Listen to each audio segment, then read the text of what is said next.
Hey guys, before this video starts, I just want to let you guys know how amazing you all are. We recently passed the 10,000 subscriber milestone, and I'm honestly blown away. I know I've said it several times before, but when I started this channel, I had no expectations. And with YouTube seemingly doing whatever it can to stifle the growth of channels they deem not advertiser friendly, I really wasn't sure if we'd ever hit this mark. But here we are. You guys are dope. So, in honor of this milestone, I'd like to do my first official Q&A. I've gotten several questions from my social media accounts already, but if there's anything you'd like to know about me, post it in the comment section below. Again, thank you all from the bottom of my heart. I really hope you enjoy this video, and I'll see you in the next one.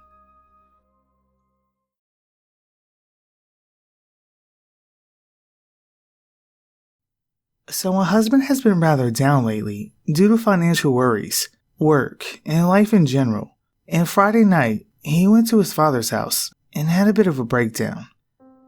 While in deep conversation with his father, he felt the presence of this man. He said he could feel the man watching him outside the window, and every time he turned around, nothing was there. The feeling persisted, and finally, he turned around and saw the man watching him.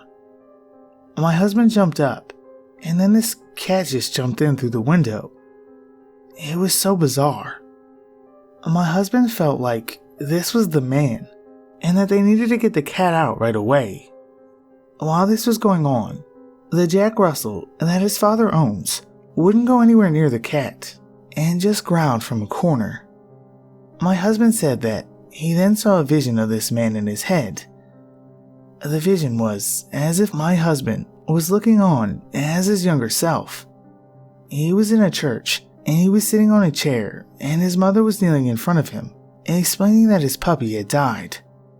This did happen when my husband was younger, but they were not in a church.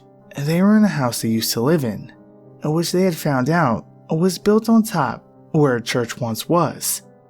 The man spoke to my husband, taunting him, saying he was the one who made the puppy die. The man then told my husband that everything bad that's happening in his life is because of him, and that my husband will never have a happy life. He also showed my husband a vision of himself as a small child, suffocating his younger brother with a pillow, and the man just stood there laughing. I asked him if this actually happened, but he said he didn't know. My husband believes that this man is from his past life and is seeking revenge for something my husband did to him. He said that when he dies, he knows this man will follow him into the afterlife and he will never have any peace. This is not the first time that my husband has seen this man. He has seen him all his life. One of the first times that he saw him, he was a very young child at his grandmother's house. She was, and still is, a very religious woman. My husband was at the bottom of the stairs, and the man appeared at the top, and he had a massive grin on his face. My husband asked his grandmother who the man was. She then spoke out loud and said, "This is not going to happen again," and then turned to my husband and told him to go eat his dinner. She never said anything else about him.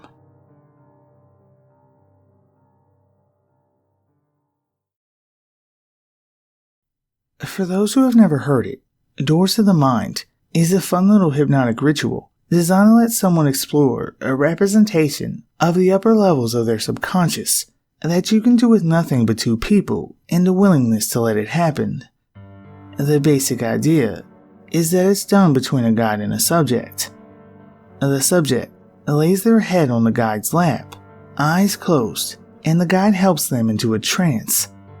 Within that trance, the subject will see a room in their mind's eye, and they'll describe the room to their guide. The guide will ask questions. Are there any doors in the room? What is the furniture like? Simple questions like that the subject will answer, and together, they'll make their way through this visual representation of their mind. It's really fun, very rarely dangerous, and a neat way to get inside your own head. There's nothing inherently paranormal about it. hypnosis is scientific fact, but I've had some weird experiences with it that one could call psychic. Here are a few. I was guiding my friend Crystal, who had issues getting into the trance the first few times she tried it, and said that I was the only person who could make the ritual work for her. Once she figured out how to actually get into the trance, she had the most complex, developed doors to the mind I'd ever seen. And it was persistent.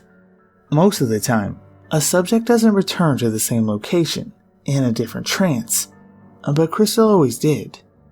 She got to explore, for lack of a better word, a dimension that was split into 25 layers, getting darker and more frightening as she continued downwards. In the higher levels, the world was mostly void, but there were rooms floating around she could enter, and some of the rooms had large environments inside of them. The interesting part is that almost any time she encountered a creature inside one of these environments, I knew, before she said anything about them, what they looked like. She would say something like, "I see a creature coming closer to me. It's this weird mammalian thing." And before she could continue, I'd see, in my mind's eye, an image of the creature and say, "It's like a bipedal white wolf with no arms and a snake-like head, right?" And she'd say, "Yes, exactly." Or, "Yeah, almost. It's kinda purple."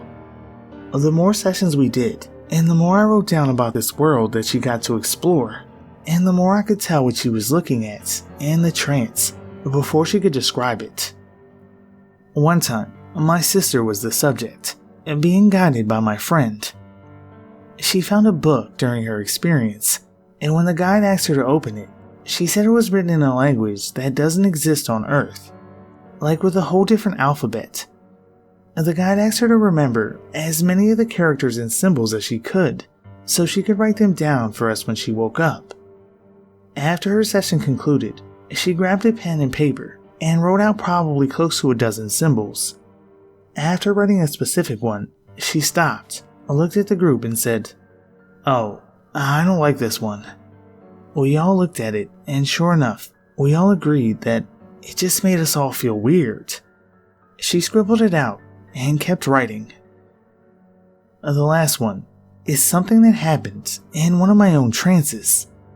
Often, in my trances, the second room I enter will be large, dark, and featureless. And generally, if I continue to the third room, it gets normal again. But the second room is almost always these warehouse-sized empty spaces.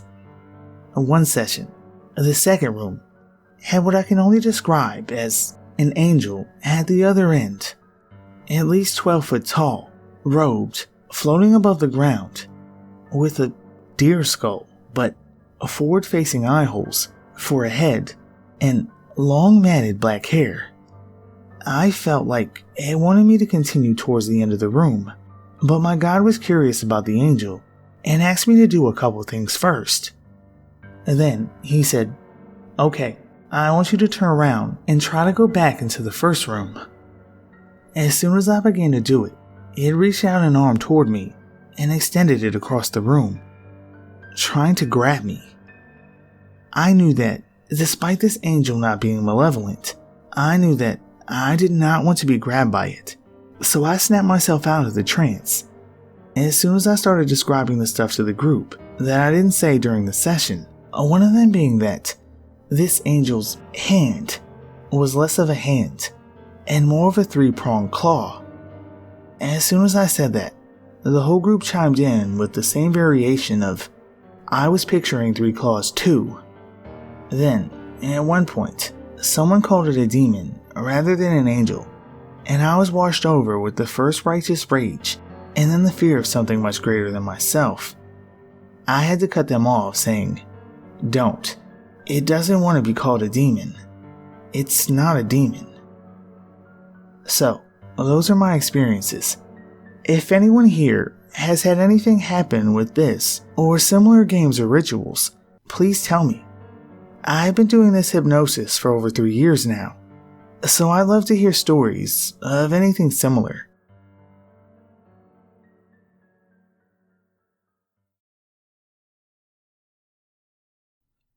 I was at my ex-girlfriend's house.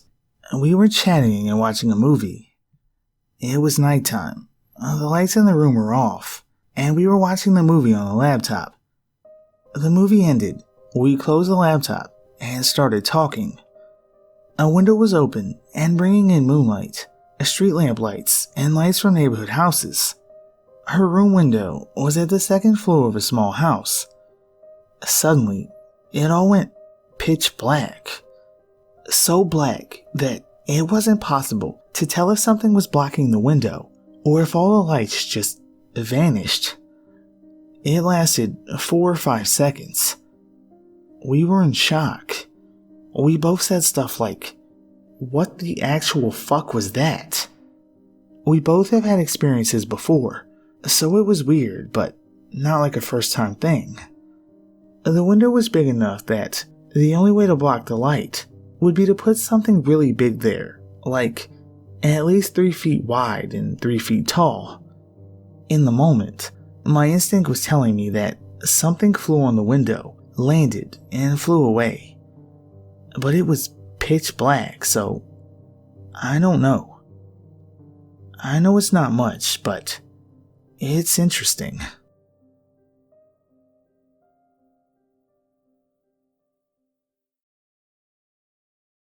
When I was 10, I was at a lake, way out in the woods on some land that my dad owned. I was alone, aside from my dog. I had only been fishing on a little pier in the southeast corner of the property for about 10 minutes when I noticed someone, or something, watching me from the tree line on the other side of the lake. I was only 10, but I kept my composure. For some reason, I felt it important that whoever, or whatever it was, did not know that I was aware of it. Anyway, it started moving slowly from tree to tree, never taking its eyes off me.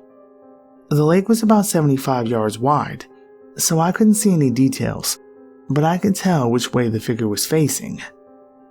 I realized that it was stalking me, and I nonchalantly put my pole down and walked down the pier and up the bank towards the trail back to our cabin. Once I hit the tree line, I hauled ass to the cabin and waited there with one of my dad's guns until my parents got home.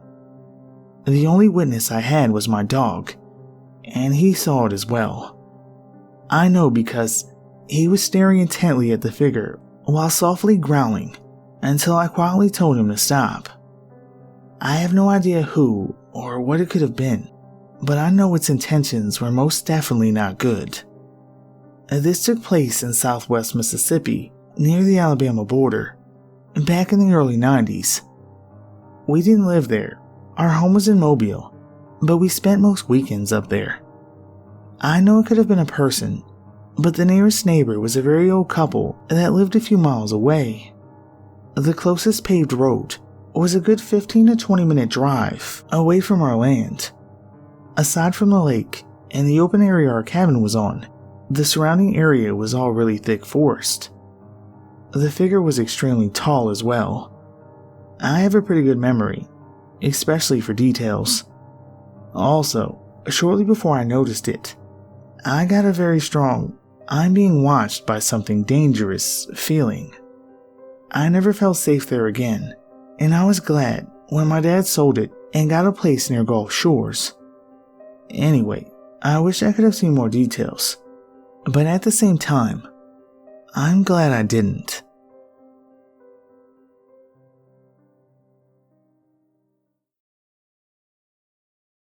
So this happened in 2017, but I keep thinking about it, and as it happened right where I'm currently sitting, I wanted to get it off my chest by writing about it. I've only told my husband, and it still bothers me, so here we go. Context without too much personal info. I work at a remote location, miles from anything, except a large, dangerous industrial area. We're a rural clinic, EMS response, and fire brigade. Kind of our own little city out here. But I work overnights, so for most of my shift, it's dark and hopefully quiet. The clinic doesn't get used at night, unless of course someone is ill or injured. Otherwise, I'm on call and doing other tasks. At the time, my husband was also here, though he worked on the complete opposite end, and we only saw each other at lunchtime, or if he wanted to come hang out for a minute or show me something. My mind hadn't been shut off to the possibility of paranormal activity, but nothing had ever happened that made me actually afraid or gave me pause. Now, there have been multiple deaths and dismemberments out here, and I would say most of the people who work here have a paranormal experience to share, no matter what area they're in. I can share some of those if there's any interest, but they're not my personal stories, so I can't tell you how truthful they are. I will say that some of the stuff that's happened is very, very tragic, and we're all probably going to go gray a little early. So, it was winter, and cold, and even darker than it gets right now in August. It was maybe 2 or 3 a.m., and things were normal and quiet. To describe the layout of my work area, picture a large L-shaped counter, like in a hospital. On the short side of the counter, farthest from me, and opposite of where I exit the area, there's a door and a large apparatus that's covered in plastic tarp. This tarp and its contents sits pretty close to the floor. From where I sit at my desk, I can't see the tarp because it's so low, maybe 2.5 feet high at the very most. The door opens outward, meaning I hear the door open before I see it open, if I'm sitting at my desk. The department building isn't airtight, yay for me, so during windy nights, that door will bang if it's not latched. I make sure it's latched because who wants to sit and listen to that shit? I was at my desk and decided to get up and go do something. I don't remember what, but while I was in the back room, I thought I heard the door open and then click shut. My husband is unintentionally a fucking ninja, and he always scares the shit out of me by just appearing in random places, so I thought it was him, and I even called out his name to tell him where I was, but I got nothing. So I go back in the room and glance at the door. It was shut. Now, immediately, I feel kind of uneasy, even though employees come and go anytime they need something. I help with a lot of stuff that isn't clinic related, and sometimes they're working in this area on plumbing or maintenance, so I stood there, listening to see if anyone had maybe gone into the clinic looking for me or was doing any work. I didn't hear anything, but I kept feeling more and more uneasy. I was behind the L counter now, and something seemed to tell me to stay put. Instinct maybe. So I listened and stayed put. Then, I heard a crinkling noise by the door. It was the tarp. Keep in mind, the door's latched at this point. Someone just coming in randomly wouldn't have done that behind them, and there's no airflow around the door. It sounded like someone had touched or brushed it, and I immediately wondered if someone was crouched down on the other side of the counter. People here don't fuck with me or anything like that, but you never know, so I waited to see what else would happen. A few seconds later, I heard what I can only describe as a shifting sound, like if you're on a tile floor and you move your weight. A whispering, barely audible noise. Right then, the phone rings, and I decide to take this opportunity to pretend to be oblivious and loud.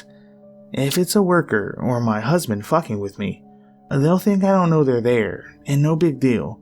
They'll jump out, or whatever dumb thing they're going to do. However, this is very uncharacteristic of my husband, but I didn't know what else to think. On the other hand, if it was someone with bad intentions, I could at least make them think that they had the element of surprise. If that makes sense at all. It ended up being a random department with a random question. I answered and chatted, and just the sound of my voice in the room seemed too loud. Like something sinister was there. I chatted another minute and hung up and immediately called my husband. I acted like nothing was wrong, but asked if he could come help me with something, and he said he'd be there in a minute. It was about a 5-minute drive from his workspace to mine. Meanwhile, the uneasiness is growing. and I peek over the ledge without moving from my desk, but the counter was so high I couldn't see anything. I had two options: go lean over the counter and be face to face with someone, or go the long way around, and then be face to face with them with a counter in between us. Naturally, I did the denial thing and just fired up some music on the radio desk and waited for someone to end the gag. But then, the super quiet, shuffling sound started again, and this time, they were more audible, and they started moving. I turned to follow the sound, and I swear it was just like someone was crawling or creeping along the tile to go to the clinic. I was too scared to even say anything, and this is the scariest part. I saw the top of the form as it crept by, over the counter. All of our people were the same colors, a deep blue or brown. This was black, and looked just like a bent or curved back, exactly how someone would look if they were crouched over. No visible head, just a black thing, creeping very quietly into the clinic room. If it was a human and not something else, he or she was definitely not supposed to be here. After it went into the room, it was silent for a minute, but then came the footsteps, also trying to be quiet, but I heard several footfalls, and that was the moment when I snapped out of it. Because, obviously, this person was not trying to jump scare or attack me, which meant they were up to some other shit, and I was about to find out what. Right when I walk out from behind the counter and into the clinic, my husband enters, and I immediately told him to help me check out the area. He did so, and we split up and combed the entire building, which is only one story and maybe 5 or 6 rooms. I had a line of sight to all the doors, and trust me, no one could have gotten in or out. I was super baffled, and that's when I told him about it and told him how freaked out I was. He calmed me down and went back to work, but by now, I was 100% jumpy and on edge. I even called a few friends to ask if they'd send someone for a prank, but they were all totally clueless and baffled. My building's windows look out on literally the only entrance, a road that you can see someone coming down for miles because it's in the desert. On one of my many checks of scanning outside, I got the biggest scare when I saw someone at the end of our parking lot. It was incredibly empty and maybe 50 yards long, and our streetlights don't quite illuminate the end of it, so it's more of an ambient darkness and then washed out streetlight night. So I'm scanning and stop dead on this figure, a huge person, like a football player kind of build. We have plenty of those out here, but again, we have designated colors. This guy was in all white. Actually, his look kind of reminded me of a hazmat suit. He had white feet, white hands which were at his sides, white one-piece coverall and some type of hat, maybe a hard hat, or maybe a hood. But whatever it was, he was big and dressed in white, so he stood out. He had what I would call a menacing stance. I tried to Google images, but I couldn't find what I'm trying to describe. His arms were out at his sides, but sort of bowed. The back of his hands were facing me, and his shoulders were puffed up or prominent. He was staring right at me too, and I was in front of a very reflective window, which you can't even see anything in at night, because I keep the lights off. I was so scared, and had a million thoughts. A weird intruder, or a weird EPA person, a weird super lost desert festival person, a terrorist, a weird employee with incorrect clothing. But I looked down at the door to pull it open so I could go outside, and when I looked back up, he was completely gone. There wasn't anything around to hide behind. The closest cars were maybe 30 feet from him. Still not sure what all that was about that night, but nothing like it has ever happened since, and it still makes me uneasy to think about it.